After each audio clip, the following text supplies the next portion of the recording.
मैं विदेश चला गया और बहुत लंबे समय तक मैं बाहर रहा हूँ।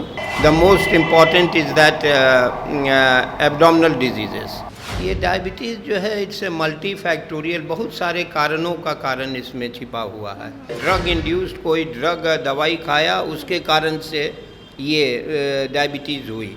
आफ्टर 20-25 शुरू होती है। और डायबिटीज़ इटसेल्फ एक बीमारी नहीं है, it A syndrome of symptoms है।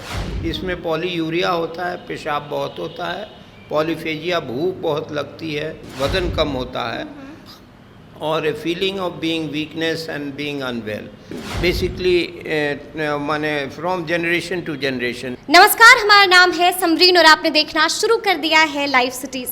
देखिए, कहा जाता है कि स्वास्थ्य हमारी सबसे बड़ी दौलत होती है और इसका एहसास हमें तब होता है जब ये दौलत हमसे रूठ जाती है। तो देखिए, आज बात हो रही है स्वास्थ्य की, आज बात हो रही है सेहत की और अब बात हो रही है आज बीमारियों की। तो देखिए, आज जिक्र होगा कि ऐसी बीमारी का जिसका ख्याल अगर आप अभी से नहीं रखिएगा तो ये बीमारी आपके लिए जानलेवा हो सकती है। ये एक ऐसी बीमारी है जिसका वास अब हर घर में हो गया है। तो आज चर्चा होगी डायबिटीज़ के बारे में। तो हमारे साथ डॉक्टर खालिद हुसैन जी मौजूद हैं। तो डॉक्टर साहब, सबसे पहले तो हम चाहेंगे, क्योंकि आपको बता दें कि डॉक्टर साहब अमेरिका रिटर्न है, तो डॉक्टर साहब सबसे पहले तो बहुत शुक्रिया हमें वक्त देने के लिए। Thank you. और हम ये चाहेंगे कि थोड़ा सा आप अपने बारे में बताएं। जी, मैं डॉक्टर खालिद हुसैन जी। और मैं यहाँ से मैंने MBBS किया और MD किया। बाद में मैं विदेश चला गया और बहुत लंबे समय तक मैं बाहर रहा हूँ। और हम डिप्लोमा इन एंडोक्रिनोलॉजी मैंने किया वॉशिंगटन यूनिवर्सिटी US से, और उसके बाद मैं डायबिटोलॉजिस्ट का काम कर रहा हूँ with additional work as a internal medicine specialist also. हमने इंटरनल मेडिसिन में किया जिसमें पेट की बीमारियाँ ज़्यादातर आती हैं और जनरल बॉडी का सारा बीमारियाँ उसमें कवर्ड होती हैं, but basically the most important is that abdominal diseases. तो मैं उसको भी करता हूँ, देखता हूँ और हर तरह के मरीज़ों को देखता हूँ जिसमें कि इन्वॉल्वमेंट है इन सारे चीज़ों का। अच्छा डॉक्टर साहब, जैसा कि हम बात कर रहे थे, मैंने शुरू में ही कहा कि सेहत बहुत बड़ी दौलत होती है और अगर एक बार ये खो जाती है तो फिर आप बस रोने के सिवा कुछ हाथ में बचता नहीं है। तो हम जिक्र करेंगे डायबिटीज़ की। तो डॉक्टर साहब, डायबिटीज़ होती क्या है? डायबिटीज़, क्योंकि हर घर में अब ये बीमारी आ गई।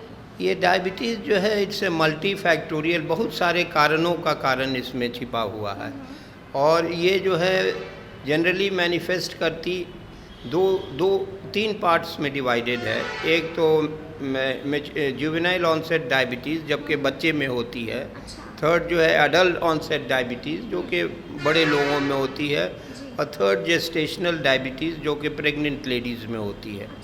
तो और फोर्थ जो है ड्रग इंड्यूस्ड कोई ड्रग दवाई खाया, उसके कारण से ये डायबिटीज़ हुई। तो हाँ, तो ये सारे कारण हैं, मगर सबसे जो मोस्ट कॉमन है इज़ एडल्ट ऑनसेट डायबिटीज़ जो कि से आफ्टर 20-25 शुरू होती है। और डायबिटीज़ इटसेल्फ एक बीमारी नहीं है, it A syndrome of symptoms है। इसमें पॉलीयूरिया होता है, पेशाब बहुत होता है, पॉलीफेजिया भूख बहुत लगती है और अनएक्सप्लेन्ड वेट लॉस, वज़न कम होता है और a feeling of being weakness and being unwell. तो बहुत सारे केसेस में तो बहुत लंबे समय तक पता भी नहीं लोगों को चलता कि वो डायबिटिक है, बट जब ब्लड टेस्ट किया जाता तो उसमें पता चलता कि उनका ब्लड शुगर बहुत हाई है।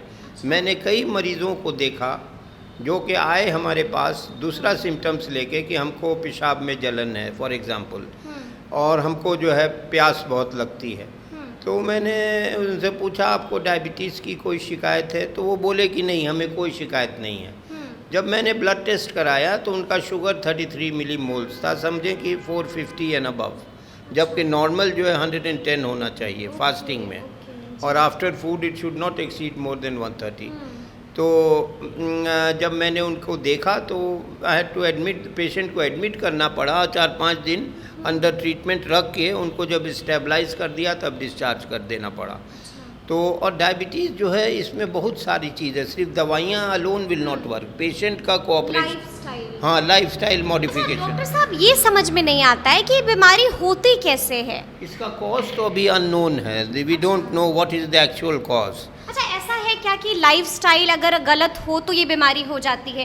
क्या इसमें सारा दोष लाइफस्टाइल का है या ये बीमारी जेनेटिक भी होती है? नहीं, इट्स बेसिकली माने from generation to generation, specially जो जुवेनाइल डायबिटीज़ होती है वो translated from one parent to मतलब अगर अनदर। माँ को डायबिटीज है तो हो सकता है, हाँ, हाँ। बहुत चांसेस है कि बच्चों को भी डायबिटीज Yes, होगी। yes. तो मतलब प्रोबेबिलिटी हम इसकी क्या होगी ही या फिर इसके कम चांसेस है? नहीं, डिपेंड करता कि जो है बोथ पेरेंट्स अगर डायबिटिक हैं और कॉन्सैग्यूनस मैरिजेस जैसे कि कज़न मैरिजेस, उसमें बहुत ज़्यादा इंसिडेंट देखा गया है। तो इसलिए आजकल तो हम लोग प्रोपोगेट करते हैं कि शादियां अपने फैमिली में मत करो। बहुत सारे फैमिलीज़ में स्पेशली दी मुस्लिम फैमिलीज़ शादियां आपस में होती हैं, तो that further increases the risk of diabetes. तो इसलिए इसमें बहुत सारी फैक्टर्स हैं, मगर अगर कोई नॉर्मल लाइफस्टाइल लीड करता है, थोड़ा एक्सेसिव फूड नहीं खाता है, एक्सेसिव कार्बोहाइड्रेट नहीं लेता है, ओबेसिटी नहीं है, एक्सरसाइज करता है, तो in that case there is chances will be there but not so much. तो a healthy lifestyle, as they say that prevention is always better than cure, क्योंकि डायबिटीज़ जो है लाइफ लॉन्ग ट्रीटमेंट खोजता है, life long assessment खोजता है। तो ये बताइए कि इसके सिम्टम्स क्या होते हैं, क्योंकि जाहिर सी बात है कि जब बीमारी हो जाती है, जैसे कि बहुत सारे ऐसे लोग हैं, जैसे आपने बताया कि आपके पास पेशेंट आते हैं तो आप कहते हैं कि आप टेस्ट कराइए, और जब आप टेस्ट में देखते हैं, रिपोर्ट्स आती है, तो पता चलता है कि उनको वो डायबिटिक है। तो सिम्टम्स कैसे कोई समझ जाए? जैसे अब हमारे व्यूअर्स देख रहे हैं इस शो को, तो वो कैसे समझ पाएंगे? सिम्टम्स फर्स्ट, प्यास बहुत लगती है, जी, पेशाब बहुत होता है, यूरिन, और भूख बहुत लगती है, और अनएक्सप्लेन्ड वेट लॉस, वज़न बहुत कम होता है। These are the main symptoms of diabetes. और उसको थर्स्टी बहुत फील करेगा, एज आई सेड, वो वेट लॉस हो, वज़न कम होगा, भूख बहुत लगेगी, पॉलीयूरिया, पेशाब बहुत होगा, specially in the night, he will have to get up, 2-3 बार उसको उठना पड़ेगा फॉर यूरिन। सो दिस ये सब मेन सिम्टम्स है इस बीमारी का, मेन सिम्टम्स। अच्छा ये बताइए डॉक्टर साहब कि इसके ट्रीटमेंट जो है, जो कि ऐसा कहा जाता है कि अगर एक बार डायबिटीज़ आपको हो गई तो ज़िंदगी भर डायबिटीज़ से आप बच नहीं सकते, ज़िंदगी भर ये बीमारी को आपको कैरी ऑन करना पड़ता है। क्या ये सच है या एक मिथ है? नहीं, ये तो है कि once a diabetic always a diabetic. मतलब ये बात सच है कि once a diabetic always a diabetic. तो क्या कोई अभी तक ट्रीटमेंट नहीं इसका आया? ऐसा नहीं, बहुत पैंक्रेटिक ट्रांसप्लांट हुआ है अमेरिका में, बट वो जो है इतना फीजिबल नहीं हुआ और इतना जो है वो कारगर नहीं हुआ, इसलिए वो इट हैज़ बीन शेल्व्ड। तो अभी तो फ़िलहाल lifestyle modification, treatment, reduce weight, exercise, and a very healthy lifestyle and a very special diet. These things will lead to control of diabetes. अगर हम अब जैसे कि हमारे जो व्यूअर्स देख रहे हैं, अगर हम चाहेंगे कि आप उनको पॉइंटर्स बता दें कि अगर डायबिटीज से बचना है तो ये करना है, तो कुछ ऐसे पॉइंटर्स जो आप बता सकते हैं? First and the foremost is exercise. Exercise करना जरूरी है। एक्सरसाइज करना बहुत ज़रूरी है। सेकेंडली डाइट बहुत ज़रूरी है। उसको कैसी होनी चाहिए डाइट? देखिए आप बार बार इसका जिक्र कर रहे हैं कि डाइट पर ख्याल रखना है, तो क्या शुगर का इंटेक बिल्कुल ना हो? नहीं, ऐसा नहीं है, आप कार्बोहाइड्रेट ले सकती हैं, कैलोरीज कैलकुलेट करके ले सकती हैं, and there is no such hard and fast rule कि हमको डायबिटीज़ हो गई तब हम मीठा नहीं खाएंगे, ऐसा नहीं, कैलोरीज कैलकुलेट करके दिया जाता है according to the weight height. मतलब आप मीठा खा सकते हैं? हाँ, खा सकते हैं बिल्कुल, लेकिन उसकी जो मात्रा है, उसकी जो कैलोरी है, उसको आपको ध्यान में रखना। हाँ, कैलोरीज को ध्यान में रखते हुए आपको खाना है। ठीक है। और उसके अलावा आपको जो है एक रेगुलेटेड लाइफस्टाइल लीड करना है। उस लाइफस्टाइल में जैसे कि यू टेक ब्रेकफास्ट, आपने 8 बजे ले लिया, 11 बजे एक शॉर्ट चाय और बिस्किट आपने ले लिया, उसके बाद से जो है 1 o'clock 1:30 में आपने हल्का सा लंच ले लिया, फिर 4 o'clock आपने 4 बजे चाय पी ली, कुछ बिस्किट खा लिया। चाय में शुगर? Without sugar. या यू कैन टेक, अगर किसी को ऐसी शुगर की लो कैलोरी शुगर आता है, that we don't encourage, but if the patient wants कि हमको। अच्छा, शुगर की जगह बहुत सारे लोग अब गुड़ का इस्तेमाल कर रहे हैं। आई डोंट थिंक, उसमें कोई फ़र्क नहीं है, गुड़ में बहुत हाई कार्बोहाइड्रेट है और it is as good as sugar, इसलिए हम नहीं समझते कि उसको शुगर का कोई गुड़ का जैगरी, इसको हम मतलब लोग उसका सब्स्टिट्यूट जो है वो गुड़ नहीं है, विच वी इंग्लिश में जिसको हम लोग जैगरी कहते हैं। तो jaggery is not very is any sort of substitute for sugar. The main 4-5 points यही है। आपको वेट लॉस, अगर आप मोटे हैं तो वेट लॉस। सेकेंडली आपको जो है डाइट पर कंट्रोल, लाइक आप जो है ये चपाती लें और उसके बाद से जो है brown bread will be more important. और उसके बाद आप जो है वॉकिंग करें। The best exercise is walking. और एक regulated life, less of salt, because at the end of the day, may be after 20 to 25 years, all diabetics they develop renal complication. Kidney का प्रॉब्लम हो जाता है, आई का problem हो जाता है, हार्ट का प्रॉब्लम हो जाता है। ये जो वाइटल ऑर्गन्स है बॉडी का, वो इफेक्ट करता है। डायबिटीज़ कोई ऐसी डिजीज़ नहीं है, इट इज़ कॉन्ग्लोमरेशन ऑफ सिम्टम्स। कई सिम्टम्स को जोड़ के एक कर दिया जाता है तो वो डायबिटीज़ हो गई। तो उसको द टारगेट है डॉक्टर का टू कंट्रोल डायबिटीज। अच्छा, मतलब ये भी कहा जाता है डॉक्टर साहब कि ये बीमारी जो है जानलेवा हो सकती है।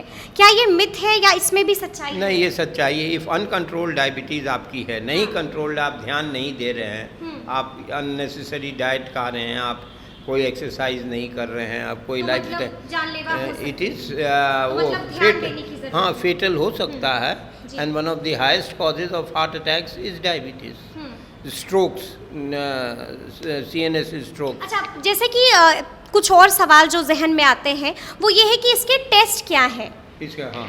इसके टेस्ट तो एक fasting blood sugar basic test है, ऐसे एंड रैंडम ब्लड शुगर, और 3 months का शुगर टेस्ट HbA1c।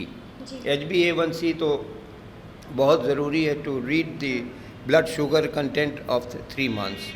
तो HbA1c बहुत ज़रूरी है। और उसके साथ साथ आपको लिपिड प्रोफाइल, कोलेस्ट्रॉल और ये ट्राइग्लिसराइड्स, ये सब का मेजरमेंट करना है।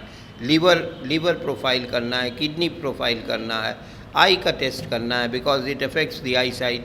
तो all the diabetics they should get every 6 months or 1 year eye refraction done. अच्छा डॉक्टर साहब, दवाइयों का क्या है? क्या बहुत महंगी दवाइयाँ आती हैं? हाँ, दवाइयाँ तो थोड़ी महंगी हैं, और स्पेशली अगर इंसुलिन डिपेंडेंट डायबिटीज़ है तो उसमें तो जो है इंसुलिन का काफ़ी महंगा है, दैट इज़ ट्रू। इंसुलिन भी बहुत तरह की आती है, शॉर्ट एक्टिंग, इंटरमीडिएट एक्टिंग। क्या दवाइयाँ हर पेशेंट को खानी पड़ेंगी? दवाइयाँ 90% पेशेंट्स को खानी पड़ेगी। और जिनका इनिशियल स्टेज हो उनको भी दवाइयाँ खानी पड़ेंगी, या फिर अगर वो एक्सरसाइज करते हैं, लाइफस्टाइल पर ध्यान देते हैं, तो क्या उन्हें भी दवाइयाँ खानी होंगी? अगर कंट्रोल्ड हो गया, अगर माइल्ड डायबिटीज़ है या इम्पेयर्ड फास्टिंग ग्लूकोज है, तो उसमें जो है अगर कंट्रोल हो गया तो कुछ दिन दवाई अवॉइड हो सकती है।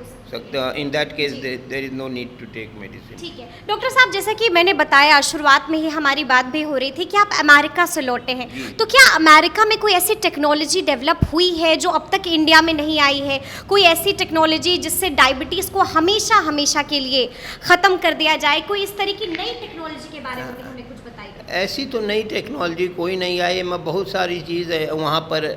ईजियर इंसुलिन पंप लग गया है, तो यहाँ भी लगता है।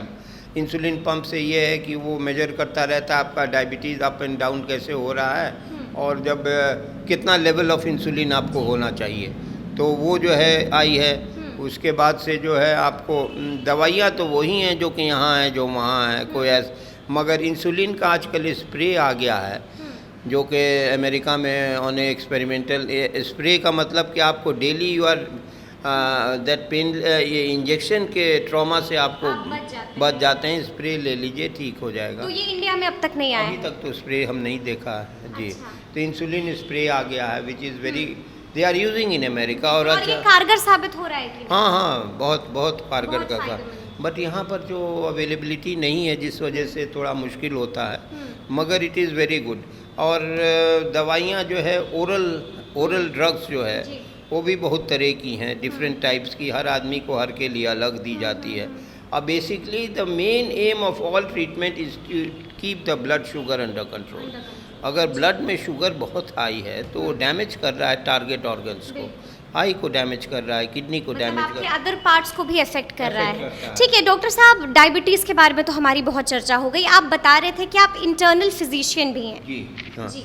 तो इंटरनल फिजिशियन में जो मोस्ट कॉमन हमने जो मैंने देखा है वो ये है कि पेट की बीमारियां बहुत होती हैं। जी, यूरिनरी यूरिनरी बिल्कुल, यूरिनरी इन्फेक्शन भी हम सुनते हैं। बहुत कॉमन है यूरिनरी इन्फेक्शन, स्पेशली डायबिटिक्स में तो यूरिनरी इन्फेक्शन हर को होता है। अच्छा, डायबिटीज़ में ये बीमारी बिल्कुल कॉमन है। बहुत कॉमन है यूरिनरी और इन्फेक्शन। क्या गर्मी से भी इस तरह की इन्फेक्शन? नहीं, थोड़ा तो एग्जॉशन हो सकता है, डिहाइड्रेशन हो सकता है जिस वजह से ये शुगर को अफेक्ट करेगा। बट जनरली वेदर में, कोल्ड वेदर में ज़्यादा डेंजर रहता है स्ट्रोक्स का, एंड बिकॉज यूरोपियन कंट्रीज़ में मैंने देखा कि वहाँ generally strokes and heart attacks this happens mostly in सर्दियों के महीनों में, क्योंकि वहाँ बर्फ़बारी बहुत होती है और बहुत टेम्परेचर लो रहता है। अच्छा, इंडिया में जब आप आए हैं तो कोई ऐसी बीमारी जिसके मरीज जो हैं वो लगातार आप देख रहे हैं कि इस बीमारी के मरीज जो हैं बिल्कुल लगातार आ रहे हैं आपके पास? हमको तो यहाँ डायबिटिक लगता है कि एकदम एपेडमिक फॉर्म में आ गई है। लगता है कि हर आदमी के फैमिली में अगर उसको नहीं है तो उसके फैमिली तो में, चाचा को होगा, अगर चाचा हाँ, को नहीं है तो मामा को होगा, मामा नहीं है तो बिल्कुल। चाची को होगा, किसी इसी तरह से। तो diabetes I think is a very, it's explosive state in India.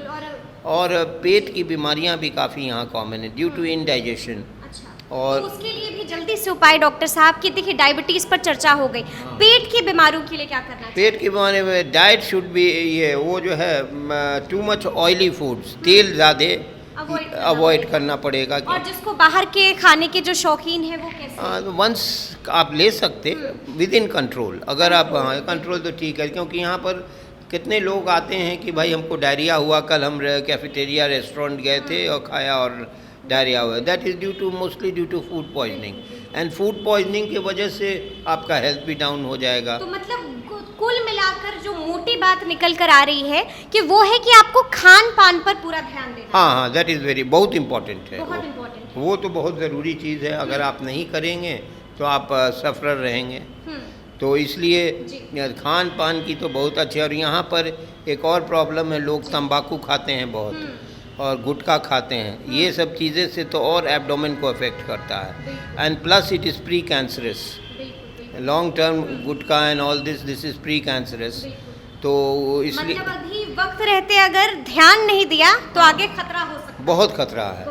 तो देखा आपने कि डॉक्टर साहब ने क्या कुछ बताया है। उन्होंने साफ कहा है कि देखिए अभी से ध्यान देना होगा, क्योंकि सेहत एक ऐसी दौलत है जो अगर हाथ से एक बार निकल जाती है तो सिर्फ रोने के अलावा फिर हाथ में कुछ नहीं रहेगा आपके। तो बस इस तरह के तमाम अपडेट्स के लिए ऐसे ही हमारे साथ बने रहिएगा और देखते रहिएगा लाइव सिटीज़। बहुत शुक्रिया।